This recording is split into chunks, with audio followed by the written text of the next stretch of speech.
I want you to turn to the book of Daniel. And I'll get my notes going here in a second. We're going to talk about Daniel in the lion's den for just a minute. There's a find my notes.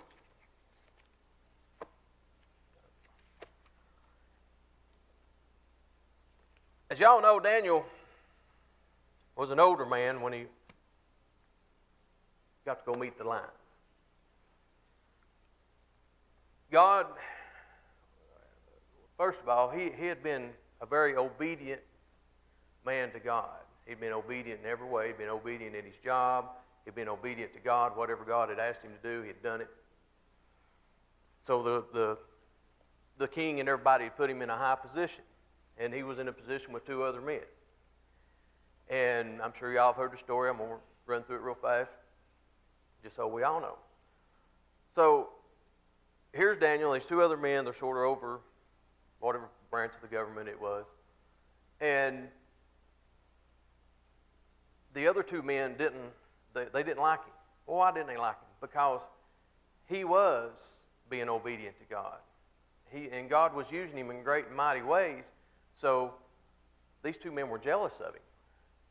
So what did they do? They set a plot to have the king put into a law that said for 30 days that you could not pray to a god or a man other than the king. If you got caught doing this, you're going to be thrown to the lions.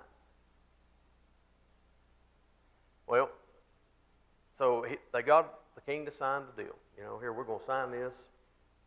This is law. If anybody prays to anybody other than me, they're going to get thrown in the lion's den. He never thought it was going to be his good friend Daniel, right? So, these two guys, they're kind of spying around on him. They're waiting because they know 3 times every day he's going to go in his house and he's going to pray to his God, to the living God. Well, they finally catch him. They go to the king. Hey, we seen Daniel. He's over at his house. He's praying to this living God. You know, you got to do something. You got to. And the king says, you know what? I can't change the rules, so we're going to have to throw him in the lion's den. Well, he goes, or they go and they get Daniel. They bring him. They say, you know, the king spends all day trying to think of some way to change this, to keep him from going into the lion's den. Nightfall comes. What do they have to do? They have to throw him in the lion's den. Well, the king goes home, goes to bed, can't sleep, doesn't do anything. You know, he's all night. He's got Daniel on his mind. The next morning, and I'm going to read this scripture to you. It's in Daniel chapter 6. Let's see. Let's start verse 23. It says, the king was overjoyed and gave orders to lift Daniel out of the den. And when Daniel was lifted from the den, no wound was found on him. Why was that? Because he trusted in his God. We go through things. You know, I personally have been going through a lot of valleys, a lot of hilltops, a lot of valleys. It's been tough, especially the past month. I come to a point, you know, I was ready to walk completely away from ministry for reasons that sometime we'll discuss later. But I was ready to walk away. God comes to me and he says, you know, you can't quit. He says, if you trust in me, and because I'm telling you, I mean, I'm still facing a lot of valleys with this whole situation. And you know, in talking with the kids here, it's going to be a hill climb. But God said, trust in me, and I will carry you through this. Well, that goes along with all the other aspects of life. If you're sitting at home and you're worrying about a bill, or if you're going to work and you're worrying about, you know, your car payment's due, you ain't got the money, the paycheck's coming at the end of the week, and it's going to be a lot less, don't quit. Don't say, well, you know, there's no hope. There is, because God says, trust me. And when we truly, truly trust God for these things, He will provide. He always shows up in the nick of time. He does in my life, and I hope He does in yours. But in order for Him to show up in your life, you have to trust Him 100%. That means when it looks the worst it can possibly be, fixing to lose the house, the car, the dog, all that, God says, trust me. That's all. Just stop for just a minute and trust me. And that's a little different than just having some faith. You've got to trust Him to provide, and He will. We can't just stop.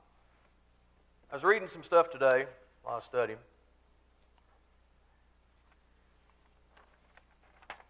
Seven habits of people who place radical trust in God.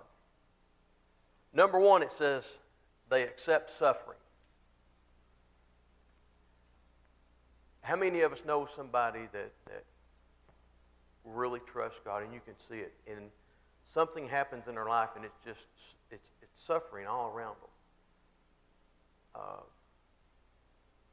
I've seen people that have had death after death after death in their family, and they're suffering because they're losing loved ones. But their faith doesn't falter. They still have faith in God, that God's got a plan. And these people, they never quit believing. They stay strong. They stay strong in church. They stay strong at home, at work. That's the first one, that they accept the suffering. Lord, I know you've got a plan. I know you took my loved one from me, but you got a plan, and I'm going to follow it. Number 2, they accept the inevitable. I can't even talk tonight. They accept the fact that someday we're going to die. Why do they do that? They trust God. They trust God because in that living Bible right there, He tells us that there is eternity. I trust God so much that He tells me that I'm only going to be here for just a few minutes. Someday, I'm going to go to heaven, and I'm going to live an eternity with Him. I trust God to know that, so death does not scare me. And that's another sign of somebody that trusts God. So we have to stop and look at ourselves. Is that us? Do we stop and are we ready? Number 3, they have daily appointments with God. They stop what they're doing and they go spend a few minutes with God. They get up in the morning. Some of them, before their feet ever hit the floor, they're praying. They're already thanking God for at least let me open my eyes. I don't know what today is going to have for me today. But if I don't pray right now and I get my mindset going and already have the trust to know that God's in control for this day, my day's going to be a lot better. But if I don't do that and I jump out of bed and my feet hit the floor and run through the shower and I get to work and the first obstacle that comes along, poof, bang, you're all upset. But if you'd have stopped before you ever got out of bed and prayed and trusted God that He's going to be in control, when that problem comes through the door at work, you know what? I can handle this problem because God's got my back. No matter how big this gorilla is that come through the door that's ready to whoop me for whatever reason, God's got my back. All right. Let's see. Number 4. In prayer, they listen more than they talk. Do we stop and listen for God sometimes? I hear a lot of people. Once again, I get to talk to a lot of people. And they'll come in. I'm praying. Are you listening? Are you trusting? Can you hear God for all the praying? A lot of times the answer is no, they can't hear God because they're too busy praying to ever listen for the answer. They're so focused on God's got to hear me, God's got to hear me, God's got to hear me. Well, it works the other way too. You got to hear God. So stop for just a minute and listen. And it's number 4 on the list. We have to stop and listen for God. Number 5. Hope y'all are taking notes because this is important. Y'all love this one. They limit distractions. Now, most of you don't know me. My wife knows me very well. Pastor David has gotten to know me quite well in the past year. I have what they call the squirrel syndrome. Everybody ever heard of squirrel syndrome? There's a squirrel up there, and there's a squirrel over here, and I talk to this man, and all of a sudden there's a squirrel over here. Very easily distracted. To people who are listening and trusting for God, they have to put themselves in a position where there's not a whole lot of distractions. And in this day and time, that's very, very hard to do. There's distractions everywhere. We carry them on our hip, on our phones. If it ain't one thing, somebody calling you, 20 of your kids calling, can I buy a Hot Wheel? Can I buy a car? Whatever. But there's always some kind of distraction. And we have to break away from all that. My daughter just moved out recently, and I've kind of made her room my new office. And didn't really realize how much that meant till last night, till I went in to actually study for tonight and try to do. Because really all that's left in this room is my desk, computer, and a little shelf over here. It's got some books on it and some of her stuff. It's still lingering around, not to mention the hot pink walls. But what I figured out is there's no distractions in there. As long as I can keep the cat out. Sorry, honey. I didn't do it. There's no distractions. I can go in there. I don't even have to shut the door. That's what amazes me more than anything, is I can go in this room. Little Yugo's in there watching TV, playing his game or whatever, but it doesn't distract me. People come and go in and out of the house. That's an awesome feeling. I've not felt that in a long time, to not have any distractions, because it's hard to get down and pray and listen without any distractions. So, you have to find yourself someplace. No distractions, no distractions. In this day and time, it's hard to do, but please try to find you someplace to do it. Number 6, they submit their discernment to others.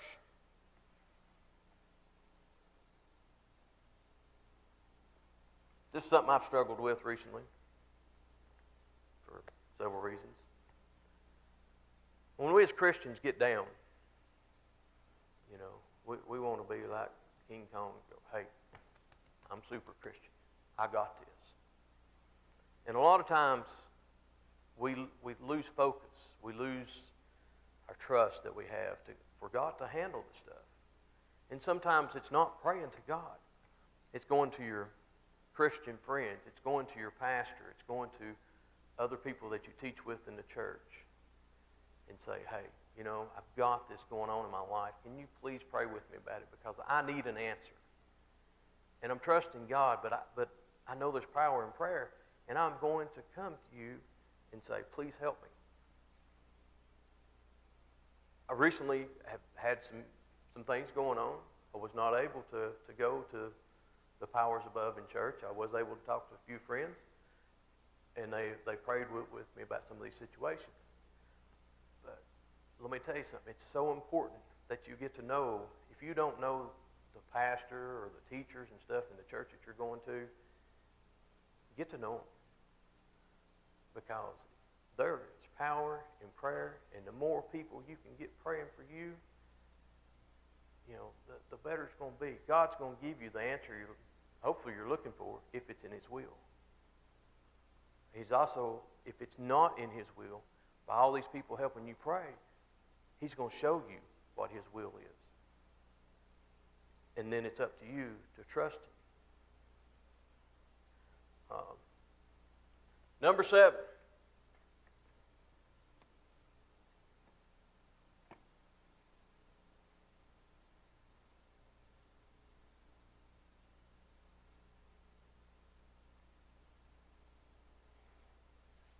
Number 7.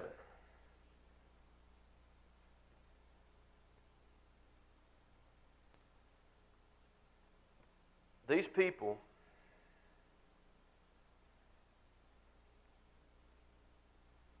that are trusting God so much and they're believing, and these are the characteristics of radical people that radically trust God,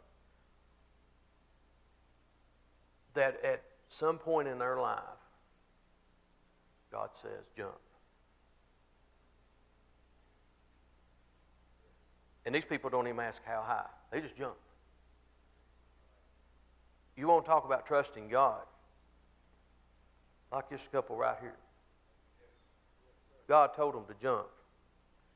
They didn't ask how high. They got on an airplane with 4 suitcases and flew to Lenoir City, Tennessee, not knowing what was going to happen.